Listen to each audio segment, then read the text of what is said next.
The airport was a sea of movement, families dragging rolling suitcases. Business travelers glued to their phones. Children darting ahead of exhausted parents. A near-constant hum of announcements echoed through the terminal, blending with the chatter and the hurried footsteps of passengers rushing to their gates. It was chaos, but for Colonel David Carter, it was a routine he had navigated countless times before. Dressed in his immaculate military uniform, polished shoes clicking against the tile floor, Carter carried himself with quiet authority. His ribbons and medals told a story of years spent in service. But today, the weight on his chest wasn't from the commendations pinned to his uniform, it was from the mission he had sworn to complete. Outside, on the tarmac, a casket draped in the American flag waited. Private First Class Jason Reynolds, 21 years old, taken too soon. Carter adjusted his hat and took a steadying breath. This was more than just an assignment. It was a promise, a silent vow that no soldier would ever be left behind. He approached the airline counter, setting down his military orders and ID with practiced efficiency. The agent barely glanced at him at first, typing into her computer without much thought. Then, something changed. A flicker of hesitation, a pause just a beat too long. Her expression stiffened as she glanced at the screen, then back at him. "Sir," she said, her voice tightening. "Can I see that again?" Carter handed over the paperwork once more, watching her closely, the flicker of uncertainty in her eyes, the subtle shift in her posture. She turned, whispering something to another agent. He looked over, unreadable, before the two exchanged a silent conversation that only they seemed to understand. When she returned, her smile was forced, thin, like a crack in glass waiting to shatter. "I'm sorry, sir," she said, voice carefully measured. "There seems to be an issue with your ticket. I'm afraid we can't allow you to board at this time." Carter exhaled slowly. He had been in war zones, in high-stakes diplomatic meetings, in situations where lives hung in the balance. He had faced chaos, danger, and deception. But this was different. He met her gaze, his voice steady. "I am escorting the remains of a fallen soldier." He tapped the paperwork lightly.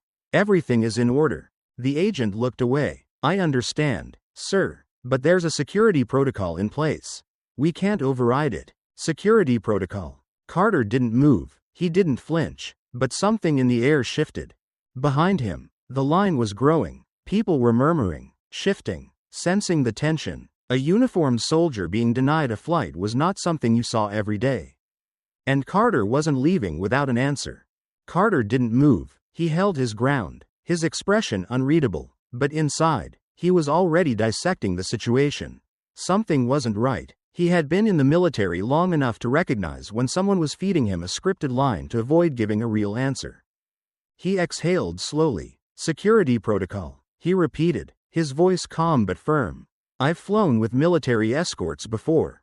There's no protocol preventing this." The agent's hands twitched slightly over the keyboard. She stole a quick glance at her coworker, then back at Carter. "I'm sorry, sir, I can't override the system." Carter tilted his head slightly, studying her. It wasn't just hesitation, there was something else.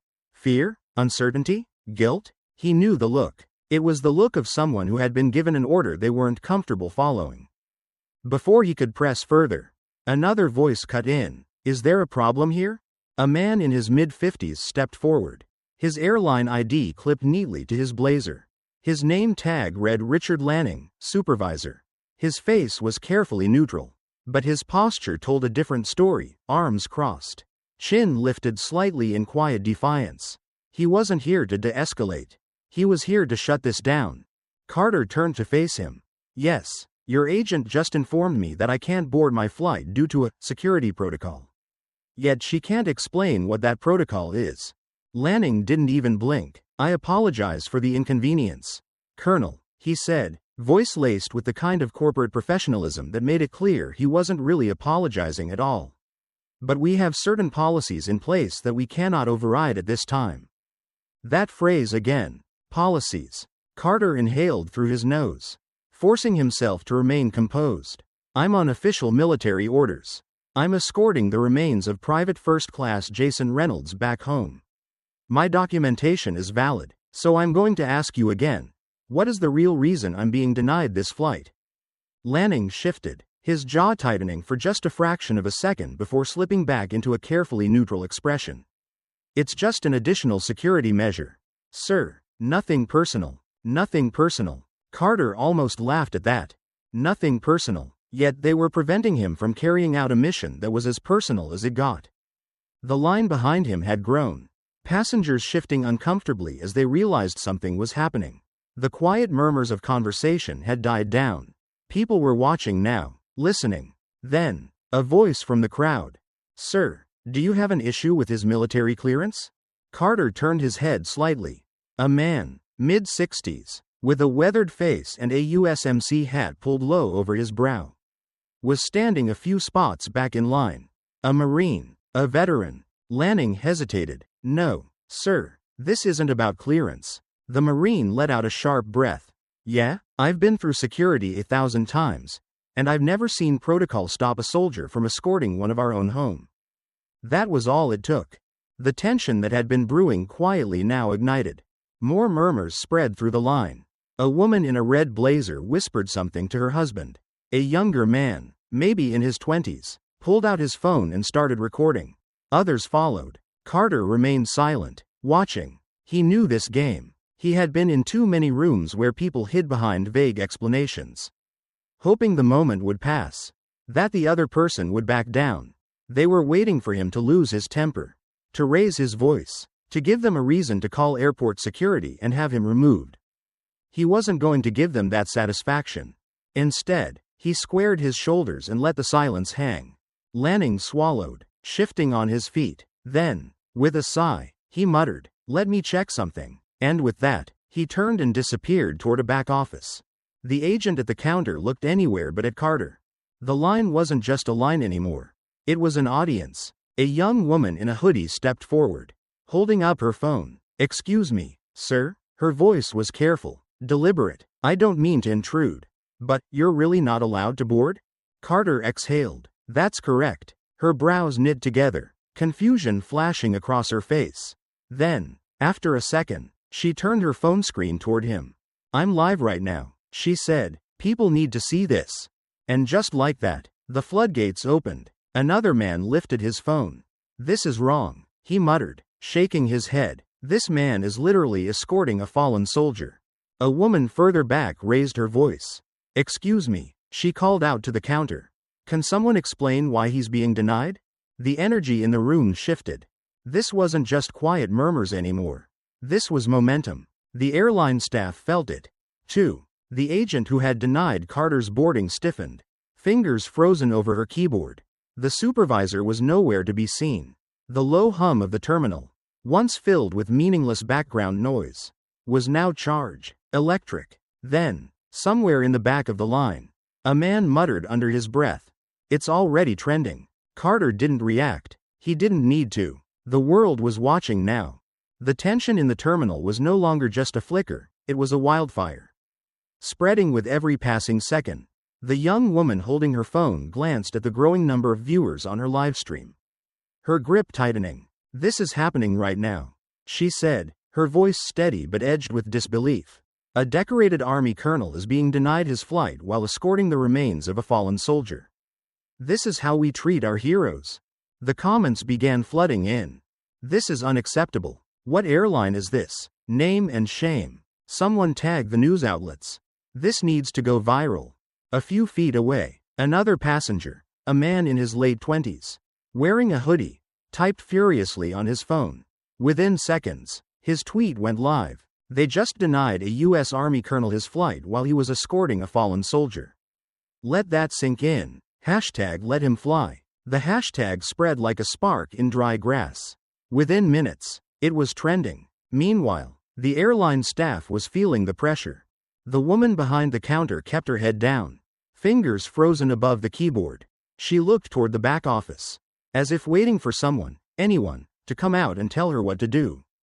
But no one did. The supervisor had vanished. Passengers murmured, their voices growing louder with frustration. Some held their phones up, recording every second. A middle-aged woman in a denim jacket shook her head in disgust. "This is unbelievable," she muttered to her husband. I've traveled my whole life. And I've never seen something this disgraceful. A few feet away, the Marine who had spoken up earlier folded his arms, his face tight with barely concealed anger. Back in my day, he said loud enough for everyone to hear. If something like this had happened, heads would roll. The pressure was mounting, and the airline was losing control. Inside the restricted area of the airline's back office, chaos was unfolding. Richard Lanning, the supervisor who had denied Carter's flight, was pacing, his phone pressed to his ear. "We have a situation," he muttered, his voice low but urgent. "It's getting out of hand, people are recording. And it's already on Twitter. We need a response, now." The person on the other end, the airline's regional operations manager, was silent for a moment. Then came the inevitable question. "Is this on the news yet?" Lanning glanced at one of the junior staff members, who was anxiously scrolling through their phone. The employee's face went pale. "It's worse," they whispered. "It's everywhere." In New York City, a breaking news editor at a major news outlet saw the trending hashtag and clicked on one of the videos. He watched as Carter stood tall at the counter, his expression unwavering, while the passengers around him grew more restless. The editor didn't hesitate. "Get this up now." Headline: Major airline denies flight to Army colonel escorting fallen soldier, company refuses to comment. Across the country, other journalists picked up the story. News networks ran the clip. Military advocacy groups issued public statements condemning the airline's actions. Veterans from all over the country flooded social media with their own experiences of being mistreated in civilian life. The backlash was instantaneous. Back at the airport, a murmur ran through the crowd as more people checked their phones. A woman near the windows gasped. "Oh my God," she whispered, turning her screen to show the people around her. "It's already on CNN." Another passenger let out a sharp breath. "Facebook too. People are furious." A young man near the front scrolled quickly, then whistled low. "Damn," he muttered. "The Veterans Advocacy Group just got involved. They're calling for a formal apology." The Marine let out a short, humorless laugh. "An apology?" He shook his head. "This isn't something you apologize for. This is something you fix." His voice carried through the terminal, and people listened. Passengers who had initially been hesitant to get involved now stepped forward. A businessman in a suit pulled out his phone and dialed a number. "I know a reporter," he said. "They're about to hear all about this." A woman in a red scarf marched up to the counter. "Excuse me," she said, voice loud and clear. "I want to speak to a manager." Now, more voices joined in. "This is ridiculous. Let him fly. Do the right thing." The noise grew and grew, until it wasn't just a few disgruntled passengers anymore. It was the entire terminal. And then, a voice crackled over the airport's loudspeakers. "Attention passengers. Due to unforeseen circumstances, Flight 237 to Phoenix will be delayed. We apologize for any inconvenience." A few groans rippled through the crowd, but most people weren't even paying attention. Their focus was right here. On the man in uniform. On the airline that refused him. And on the story that was no longer just an airport dispute, it was a national outrage. Somewhere in a high-rise office, a corporate PR executive stared at their screen in horror. Thousands of furious tweets. A flood of angry emails. Major media outlets demanding a response. The airline's stock price had already dipped. Investors were calling. And now, lawyers were involved. A decision had to be made. Fast. The CEO himself was briefed within minutes. He barely glanced at the damage reports before barking the order. "Fix this. Now." The supervisor finally reappeared, but he wasn't alone. Beside him stood a man in a sleek navy suit, an airline badge clipped to his pocket. Someone higher up, someone with real authority. His gaze swept over the scene. Carter.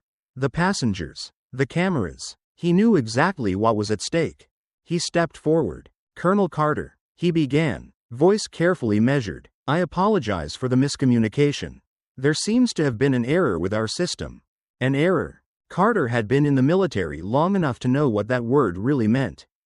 It meant, we got caught. It meant, fix this before it costs us too much. The airline representative forced a tight smile. "We'd like to personally escort you to the gate now. First-class accommodations, of course." Carter exhaled slowly. He glanced at the Marine. at the passengers who had spoken up, at the cameras still recording. And then he asked the question that made the entire room go silent. If no one had recorded this, he said evenly, would I still be standing here? The rep's mouth opened, closed, no words came out, and that was all the answer anyone needed. A woman in the crowd murmured, he's right. Another man nodded, they wouldn't have done a damn thing. The rep swallowed hard. Colonel, we sincerely apologize. We both know this isn't about an apology. Carter interrupted. It's about accountability. The murmurs grew louder, and the airline executive knew. In that moment, they had lost control of the narrative. The weight of Carter's words hung in the air like a thundercloud. Thick and oppressive, no one spoke, no one dared. The airline representative, the one in the perfectly pressed navy suit, swallowed hard, adjusting his tie as if that might loosen the noose tightening around his company's reputation. Carter didn't blink. The crowd didn't move. The cameras kept rolling. The silence was damning. Then, finally, after a long, uncomfortable pause, the airline representative forced a tight smile. The kind of smile executives wear when they realize the damage has already been done. Colonel, he began, his voice carefully measured, practiced. We deeply regret this misunderstanding. There was never any intent to prevent you from completing your mission. Misunderstanding. A convenient word. A word that sidestepped responsibility while pretending to take it. Carter inhaled slowly, his jaw tightening. He had seen this too many times before, in diplomacy, in press briefings, in places where people in suits spoke in circles, hoping no one would notice the absence of real accountability. The airline representative cleared his throat. To ensure your comfort and to make up for this unfortunate situation, we'd like to offer you a first-class seat on your original flight. No additional charge, of course.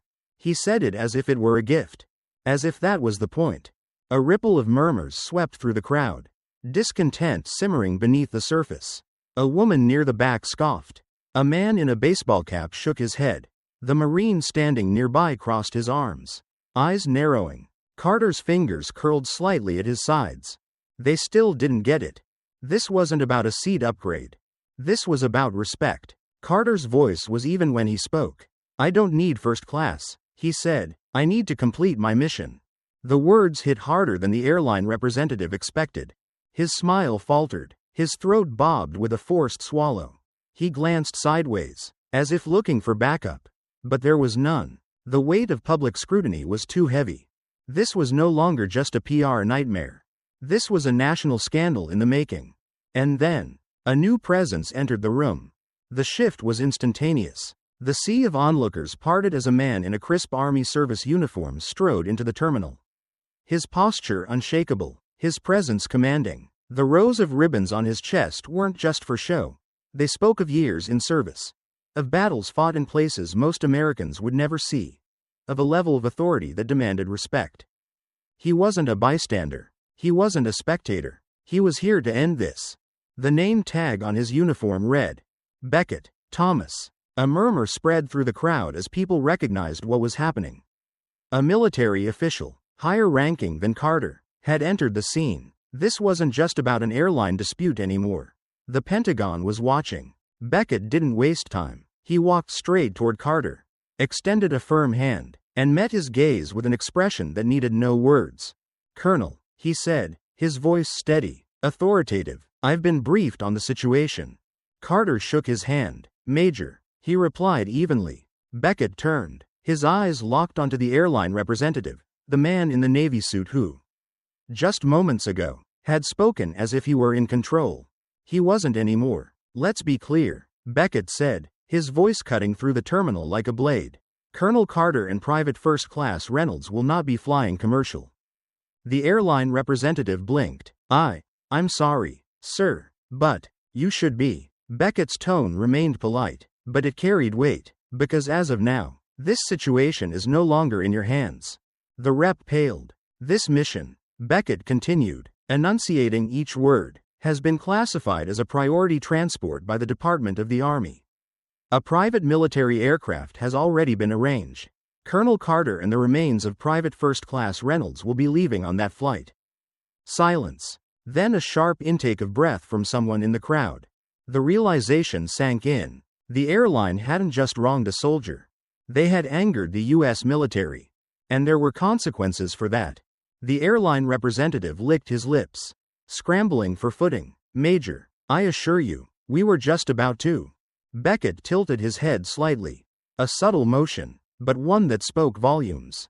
"You were just about to cover your tracks," he said, voice sharp, clipped. "We both know that." The rep went still. Beckett's gaze didn't waver. "This will be addressed," he said, and it wasn't a threat. It was a promise. The tension in the room was suffocating. Carter watched as the airline representative straightened his tie again, a nervous tick, and let out a breath that sounded suspiciously like defeat. Carter adjusted his hat, squared his shoulders, and turned back to the Marine who had spoken up earlier. "Appreciate you, brother," Carter said. The Marine nodded, eyes gleaming with quiet pride. "We look out for our own." Carter cast one last glance at the faces in the crowd, at the people who had spoken up, at the ones who had refused to stay silent. Then, without another word, he turned and walked away. Not toward the gate, not toward the airline that had tried to stand in his way, but toward something bigger. And behind him, the weight of justice followed. The airline had lost more than a single customer that day. They had lost public trust. By the end of the week, Checkmark, the CEO, was forced to make a public statement, calling the incident a regrettable misunderstanding. Checkmark, a coalition of veteran advocacy groups, filed a formal complaint, demanding accountability. Checkmark, the company's stock dipped, investors pulled out, and the brand suffered irreparable damage. Checkmark #boycott airline trended for days, costing them millions in lost revenue. But Carter? Carter completed his mission. He stood by as Private First Class Jason Reynolds was finally laid to rest, surrounded by family, folded flags, and the kind of honor that no airline could take away. Because in the end, respect shouldn't be conditional. It shouldn't require a viral video or public outrage. It should be the standard. And if there was one lesson to take from this, when people stand together, injustice has nowhere to hide. The fallout was immediate. The moment the video hit social media, it was no longer just a public relations nightmare, it was a reckoning. Within hours, the #boycott airline exploded across Twitter, Facebook, and Instagram. People who had never even flown with the airline joined the outrage, sharing stories of their own experiences with corporate indifference, with disrespect toward veterans, with moments where they too had felt invisible. It wasn't just social media users. Veterans organizations issued statements condemning the airline's actions, calling it a blatant act of disrespect toward the men and women who had served. Political figures, desperate to align themselves with the growing anger, chimed in, demanding accountability. Then came the financial hit. By the end of the next trading day, the airline's stock price had plummeted. Investors, sensing the impending disaster, started pulling out. The damage was done, but the worst was yet to come. 2 days after the incident, a coalition of military advocacy groups filed a formal complaint against the airline. The lawsuit alleged discrimination and failure to uphold service member protections, citing a pattern of neglect and mistreatment toward veterans and active duty personnel. The airline's legal team scrambled for a defense. They tried calling it a misunderstanding. They tried shifting blame onto the individual employees involved. But the public wasn't buying it. Every news outlet had picked up the story. Clips of the confrontation aired on primetime television, on talk shows, on morning news segments. Military families spoke out. Former service members shared their own horror stories of mistreatment by corporations that only seemed to support the troops when it was convenient for them. And then, the CEO was forced to go on national television. The CEO, a man in a dark suit with exhaustion written in the lines of his face, appeared on a morning news program. His expression was carefully rehearsed, his tone measured and regretful, but anyone who had spent enough time in the corporate world knew exactly what this was.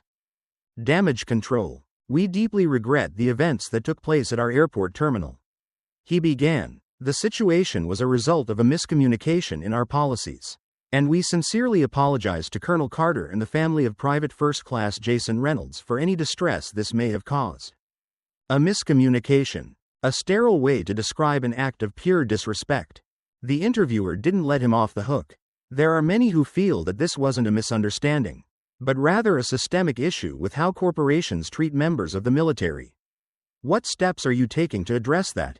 The CEO cleared his throat, shifting slightly in his seat. We are conducting an internal review and have placed the employees involved on administrative leave, he said carefully. Additionally, we are implementing new training programs to ensure this never happens again. A classic move: shift the blame, offer symbolic action, hope the public forgets. But this time, they wouldn't forget. The damage was done, and while the airline scrambled to recover, Colonel Carter was already halfway across the country, finishing what he had started. The private military aircraft landed at a quiet airstrip just outside of a small town in the Midwest. The sun was just beginning to set, painting the sky in streaks of orange and purple. The wind carried a hush over the gathered crowd, family, friends, fellow soldiers, waiting for the return of one of their own. Carter stepped off the plane, his uniform crisp, his expression solemn. The casket, draped in the American flag, was carefully lowered by an honor guard. The weight of the moment settled over everyone. Private First Class Jason Reynolds had come home. His mother, a woman with tired eyes and a grief that time would never fully erase, clutched her husband's hand as she stepped forward. Carter removed his hat and approached her. "Ma'am," he said, his voice steady despite the emotions threatening to break through. "It was my honor to bring him home." She placed a hand over her mouth, nodding through silent tears. "No one gets left behind," she whispered. Carter held her gaze and nodded. "No, ma'am, never." The flag was folded and presented. The sound of taps filled the air, haunting and final. And just like that, the mission was complete. As Carter stood by, watching the family say their final goodbyes, he thought about what had happened over the past few days. How quickly the public had rallied. How one voice became 10, became thousands, became millions. How an act of injustice, one that might have been swept under the rug just a few years ago, had instead sparked something bigger. This wasn't just about one soldier. This was about every soldier. This was about the way a nation treats those who serve it. Later that evening, as Carter sat in a quiet corner of the airport, waiting for his own flight home, his phone buzzed. A message from an old army buddy. "Saw the news. Proud of you, brother." Carter exhaled, shaking his head slightly. This had never been about him. It had been about a promise. A duty that didn't end when the uniform came off. Because at the end of the day, respect shouldn't be conditional. It shouldn't require a viral video or a national scandal. It should be the standard. And maybe, just maybe, because of what happened in that terminal. Because of the people who spoke up. Because of the ones who refused to stay silent. It would be, if you believe in accountability, keep speaking up. If you believe in honoring those who serve, never look the other way. Because silence? Silence is what lets this happen again. And next time, it might not go viral. As the dust settled on this incident, one thing became undeniably clear. This was never just about a flight. It wasn't about an airline, a delayed departure, or a misunderstood policy. This was about respect. Colonel Carter wasn't just another passenger. He wasn't looking for special treatment. He wasn't asking for luxury or favors. He was carrying out a duty, one that every soldier swears to uphold. No one gets left behind. And yet, that promise was almost broken, not by war, not by circumstance, but by bureaucracy, by corporate indifference, by a system that too often prioritizes convenience over honor. But this time, something different happened. Because people spoke up. Because people refused to stay silent. Because, in an age where power can be abused behind closed doors, social media has become a weapon for truth. A single video turned into thousands. A single voice became a movement. And a single act of injustice was dragged into the light for the world to see. This is why stories like this matter. This is why we tell them. Checkmark a strong narrative structure. This wasn't just a confrontation, it was a battle, unfolding step by step, with rising stakes and a satisfying resolution. Every moment built upon the last, keeping the tension high until the final, decisive action. Checkmark a hero worth rooting for. Colonel Carter was everything a hero should be: composed, disciplined, unshakable. He never lost his temper, never lashed out, never gave them the reaction they were hoping for.